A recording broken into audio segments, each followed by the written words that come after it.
Hey everyone, today we're diving into another terrifying case. Please support my channel by hitting that subscribe button and turning on the notifications. Behind closed doors, you never really know what's happening in someone's home. Sometimes, not even the closest relatives or friends have a clue. What may look like a picture-perfect family from the outside could be hiding a deadly threat behind the scenes. Often, people are too scared to share their troubles, not wanting to burden or upset their loved ones. It feels easier to face hardships alone than to drag others into their pain.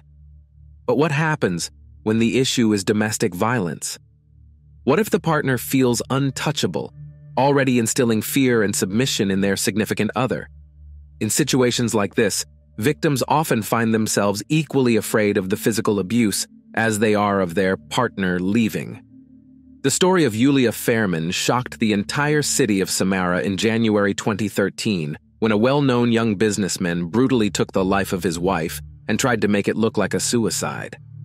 The case stirred up public outrage after it was revealed that the perpetrator faced absolutely no consequences for his crime. Alexander Fairman was found guilty of taking the life of the mother of his child, but somehow the investigation's findings mysteriously shifted, and the incident was chalked up to a state of temporary insanity. Now, 11 years later, Yulia's family is still fighting to find justice and see her killer punished. Yulia and Alexander, a love story. Yulia Sergeyevna Fairman, née Naumova, was born on August 21, 1986, in the city of Samara, located in the Middle Volga region of Russia. She came from a humble, working-class family. Her father, Sergei Naumov, worked as a driver, and her mother, Lyudmila Ivanovna, was employed in the food service industry. Yulia's childhood wasn't easy, but her parents did everything they could to ensure she never went without. They were determined to give her a good upbringing and the best education they could afford. In 1993, Yulia started attending Samara's public school #67, where she graduated in 2003. With her diploma in hand, she went on to study management at the Faculty of Economics and Management at Samara State Academy. She earned her degree in 2007, and soon after, she landed a job at a major local car dealership called VIP Auto. It was here that she met a young man named Alexander, and their romantic journey began. Alexander Mikhailovich Fairman was also a native of Samara. He was born in 1985 into a well-off family. During the 1990s, his father, Mikhail Fairman, amassed a fortune in the farming business. He became one of the wealthiest and most well-known figures in the city, raising cattle, owning factories that produced dairy products sold nationwide, and running beekeeping operations to sell honey and other bee products. His biggest success, however, came with the establishment of LLC Teplishny, one of the most successful agricultural enterprises in the Samara region and the entire Volga Economic District. After finishing college, Alexander also briefly worked at the VIP Auto dealership, where he met Yulia. The young, beautiful woman immediately caught his eye and he began courting her. Unfortunately for Yulia, she responded to his attention, and they started a whirlwind romance that felt like a fairy tale at first. The couple dated for about a year and a half until, in 2009, Alexander officially proposed. According to friends and family, Alexander orchestrated a romantic surprise for Yulia when he proposed. He visited her unannounced, led her to the window, and gave a signal to his friends waiting outside. They released a balloon that had a small box attached to it, containing a beautiful engagement ring. He caught the balloon, slipped the ring onto her finger, and asked her to become his wife. Overwhelmed with happiness, Yulia couldn't hold back her tears and said yes. The wedding took place later in 2009, shortly after their engagement. Alexander's parents spared no expense, throwing their beloved son a lavish celebration. They organized a massive party with a long guest list, a giant Hummer limousine, the city's most prestigious banquet hall, a trendy master of ceremonies, and an epic fireworks display to close out the evening. Yulia's bridesmaids recalled how she glowed with joy, looking every bit like a fairy tale princess. Married life. To outsiders, the couple's life seemed picture-perfect and happy. They had a well-furnished apartment on Stavropolskaya Street, and they were living comfortably without any financial worries. By then, Alexander had started working at his father's company, LLC Teplishny, where he took on the role of executive director. Soon after the wedding, the couple started thinking about growing their family. However, for over a year, Yulia couldn't get pregnant. Now, Alexander's relatives claim that the first real cracks in their marriage began showing during this time. But when the pregnancy test finally displayed those two long-awaited lines, they both believed that the arrival of a baby would save their marriage and strengthen their bond. Based on the joyful photos Yulia shared on social media, it was clear they were eagerly anticipating the arrival of their child. On September 6, 2011, Yulia gave birth to a baby boy, whom they named Pavel. A few days later, Yulia posted on her social media, thanking everyone for their well wishes and announcing that the baby was born weighing 9 pounds 6 ounces and measuring 23.6 inches in length. During her maternity leave, Yulia cherished every moment with her baby, as evidenced by the numerous photos of her and little Pavel. From the outside, her life looked like a dream. A loving husband, a healthy baby, a cozy home, financial security, and a strong family.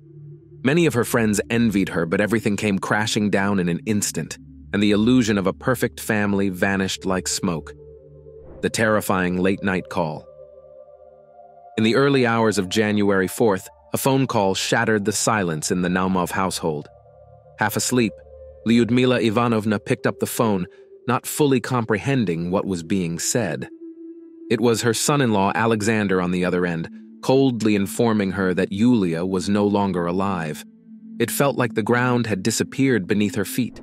She couldn't believe it, thinking it must be some kind of cruel, senseless joke. She started screaming and crying, which brought her terrified husband rushing in. From that moment, everything felt like a nightmare.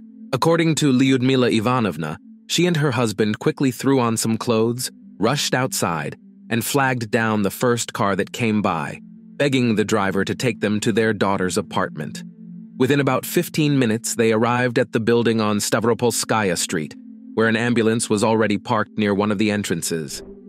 Barely aware of herself, Lyudmila ran to the paramedics, but they just shrugged, offering their condolences and telling her there was nothing more they could do.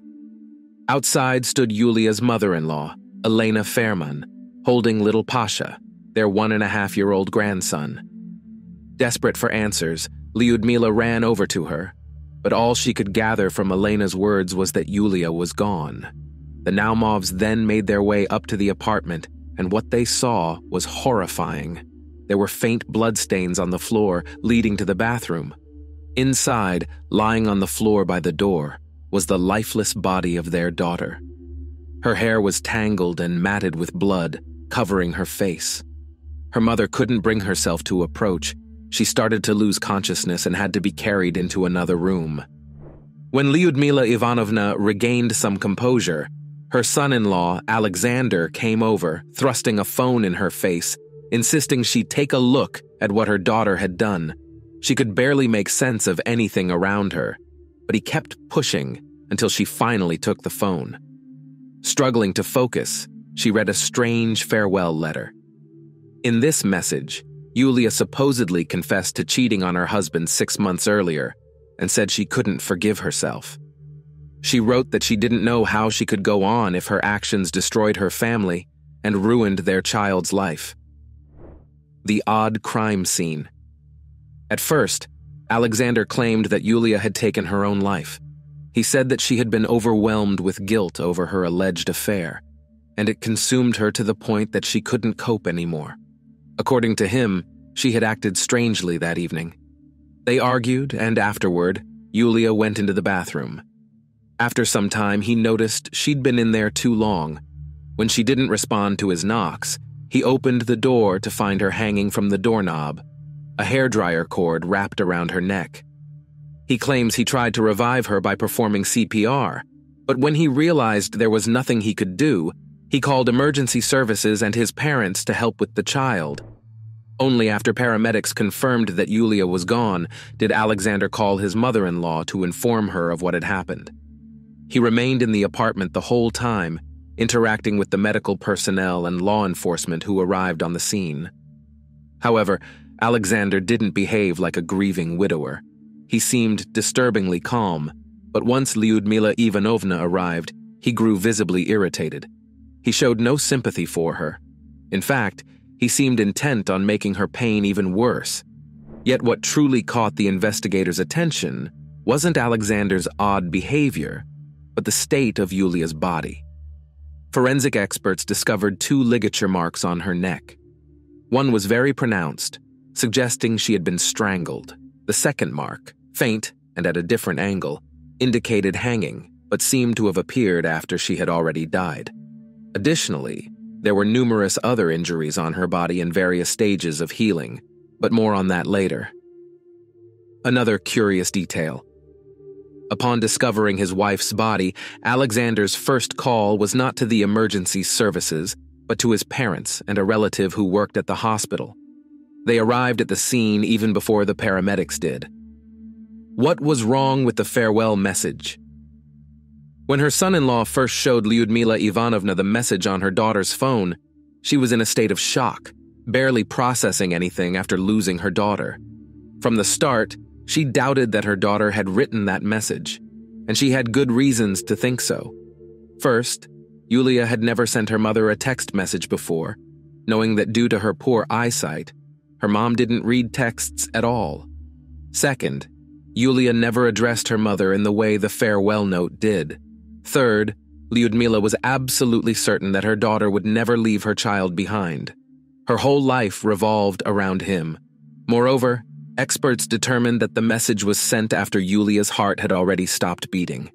Alexander explained this by claiming that Yulia might have typed the message and left it in drafts.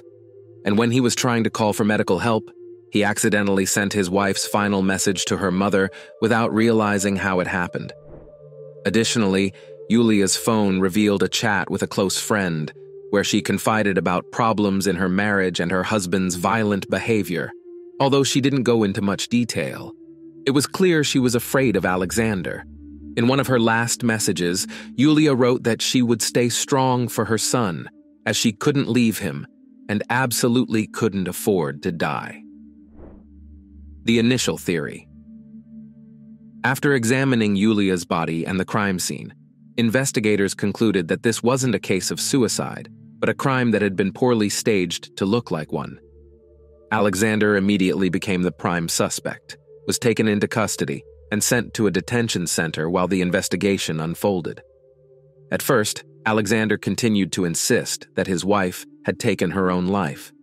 He accused her of infidelity, claiming that guilt and remorse drove her to such a desperate act.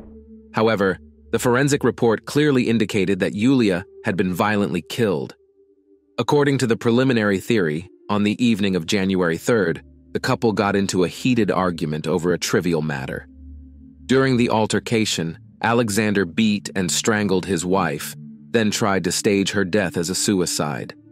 On January 18th, he was officially charged with the crime. His detention period was extended, and the investigation continued. Soon after, Alexander admitted that he and his wife had a big fight that night. He confessed to hitting her and grabbing a hairdryer that was nearby, but claimed he couldn't remember what happened next. He only came to his senses when he saw Yulia lying lifeless, blood on the floor, and the hairdryer cord around her neck. Alexander stated that his only concern at that moment was to make sure their 1.5-year-old son, Pavel, wouldn't wake up and see what had happened. After managing to put their son to sleep, Alexander started cleaning the bloodstains off the floor. He then moved his wife's body to the bathroom, where he hung it from the hairdryer cord on the door handle to make it look like a suicide. He insisted that he couldn't remember how he did all this, claiming he had some sort of memory blackout. The first psychological and psychiatric evaluation concluded that Alexander was fully sane at the time of the crime and was fully aware of his actions. However, in the months that followed, things began to take a dramatic turn. The funeral and custody battle. On January 5th, Yulia's body was brought home from the morgue to prepare for her funeral. That same day, Alexander's parents came to the Naumovs' apartment asking for forgiveness for their son and themselves as much as they could be forgiven. After that, they left, and neither they nor anyone else from the Fairman family attended the memorial service or the burial. The funeral took place the next day, on January 6th. More than 100 people came to pay their respects to the young woman taken too soon, but not a single member of the Fairman family showed up. A few days later, after starting to come to terms with her grief, Lyudmila Ivanovna began the process of seeking custody of her grandson. She went to the proper authorities, who informed her about the documents and paperwork she needed to gather. For several weeks, she visited various specialists, including doctors and psychologists, but once all the documents were ready, Lyudmila received an unexpected refusal.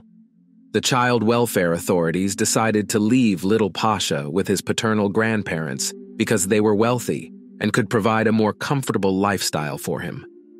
The young boy now lived in a large suburban cottage in the Volsky district, and Lyudmila and her husband were only allowed to take their grandson on weekends, which they did as often as possible.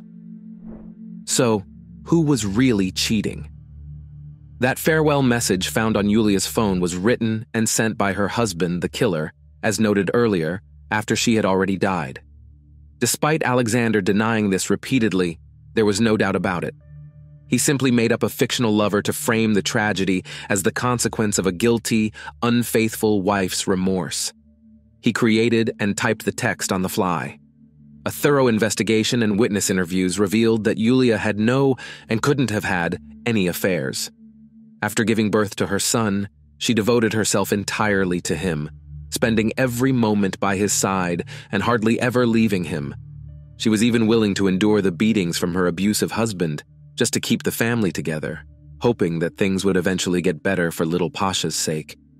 As for Alexander, he wasn't so innocent. He had been having an affair, not even bothering to hide it.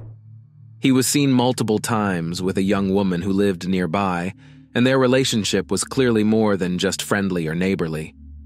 According to Elena, Yulia's cousin, she had seen Alexander and this woman embracing in his car shortly before the tragedy, but she only shared this with her mother, who later confirmed it.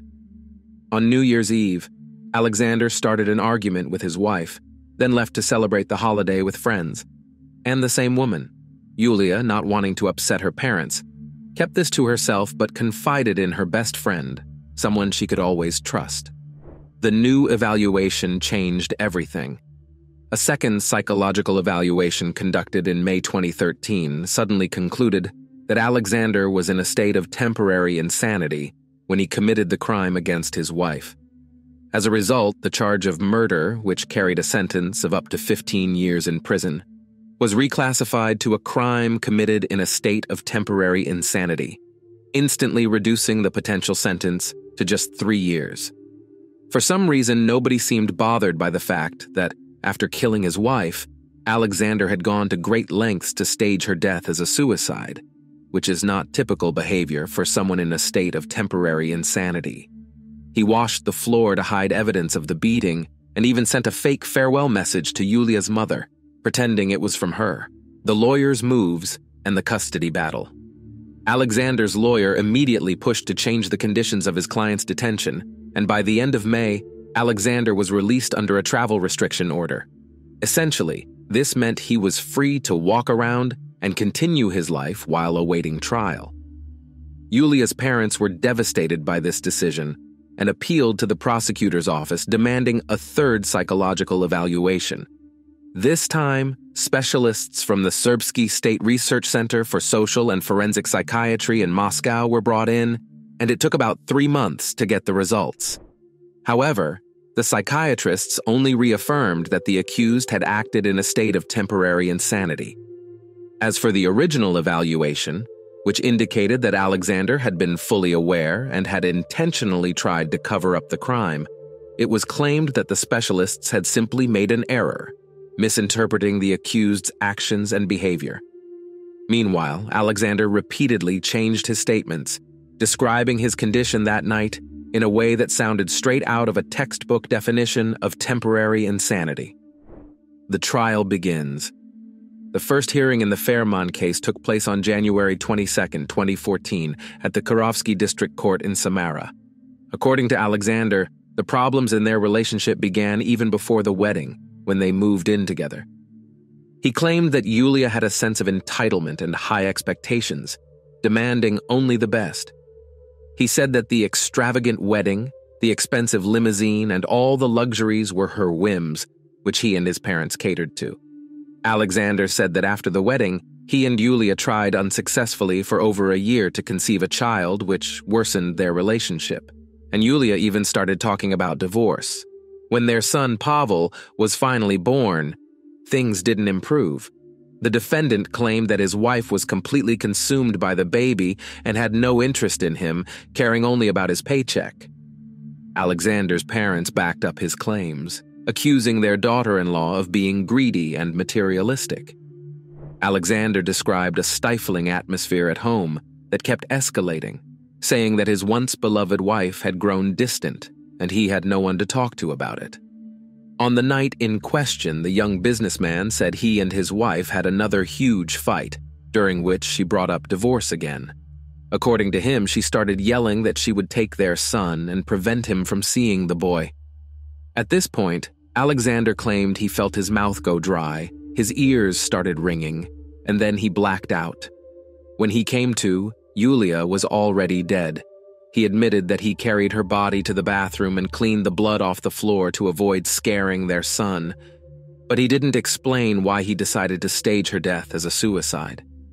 The defendant also continued to deny ever hitting his wife, dismissing the numerous bruises and cuts on her body as the result of playing rough with their child. It was clear that Alexander and the lawyer hired by his wealthy father had prepared well. The defense attorney argued that his client had committed the crime under a cumulative state of temporary insanity.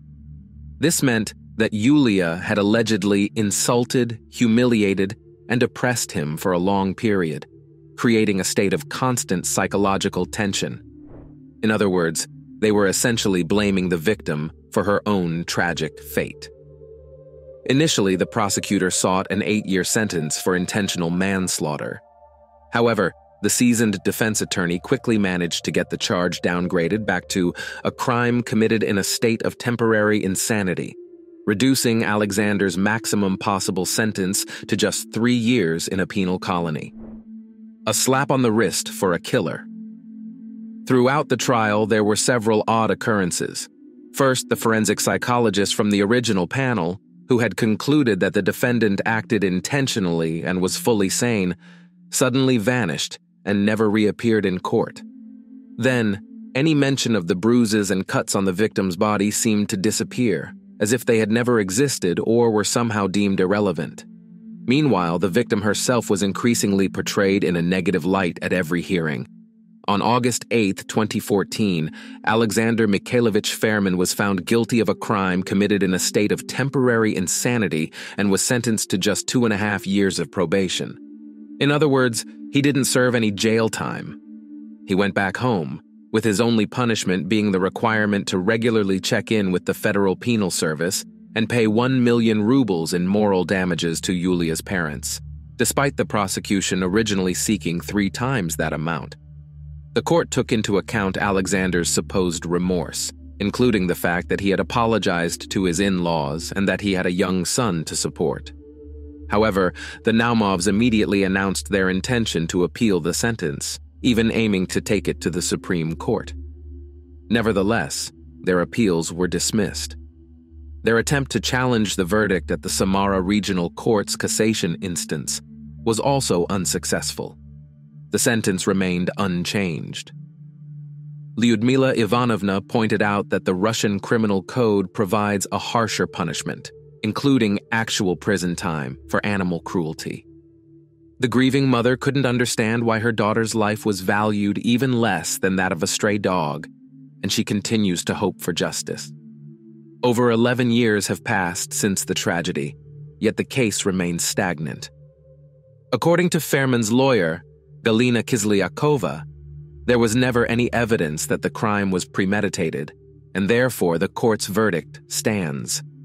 She considers the victim's mother's complaints to be baseless and purely emotional, lacking any legal substance. Thanks for watching, guys. Don't forget to subscribe to my channel. There are a lot of shocking stories coming up.